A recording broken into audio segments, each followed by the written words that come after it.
The Order, Episode 12. The Order Within. My name is M, and now you arrive at a critical point. Because knowledge alone changes nothing. Awareness alone changes nothing. Even discipline without integration remains fragile. That is the truth. Many people learn, adapt, observe, improve, but few fully embody. And embodiment is where mastery begins. Because the order was never meant to simply be information. It was meant to become identity, a system within you, a doctrine so deeply internalized that your decisions, standards, awareness, reactions, positioning no longer require conscious force. They become natural.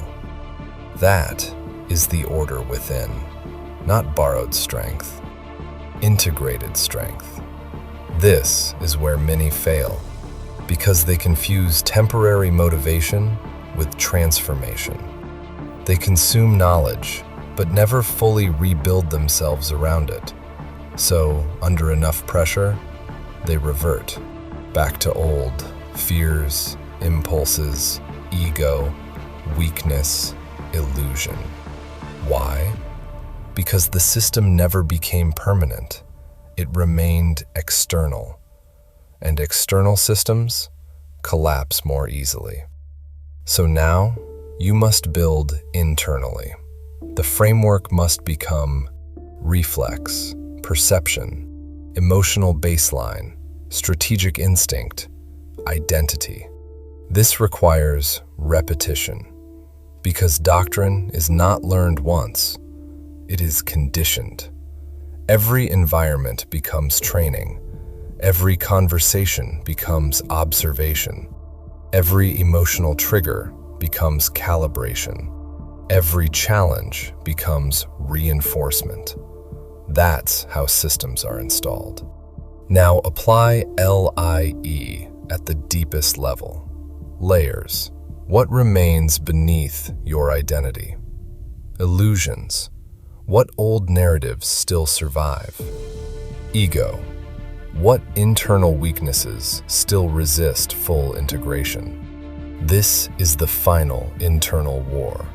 Because building the order within requires confronting hypocrisy, inconsistency, emotional addiction, validation seeking, fragmented standards. You cannot selectively master yourself. The system must be whole. That means discipline in private, awareness in public, emotional regulation under pressure, strategic perception in relationships, standards in wealth, control in chaos.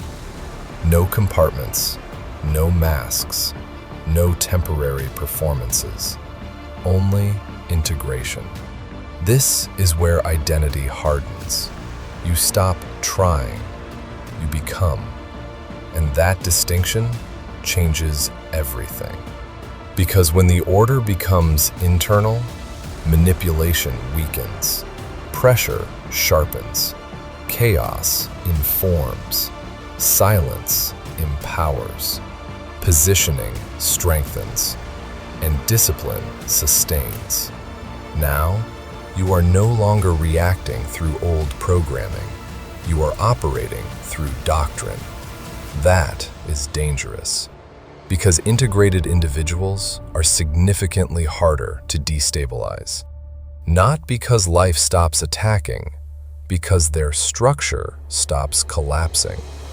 That is self-governance. That is internal sovereignty. That is the order within. So from this point forward, stop asking, how do I improve? Ask, what must I permanently become? Because improvement can fade. Identity endures. And once the framework becomes identity, there is very little the external world can do to return you to weakness. This is where temporary transformation ends. This is where permanence begins. This is the order.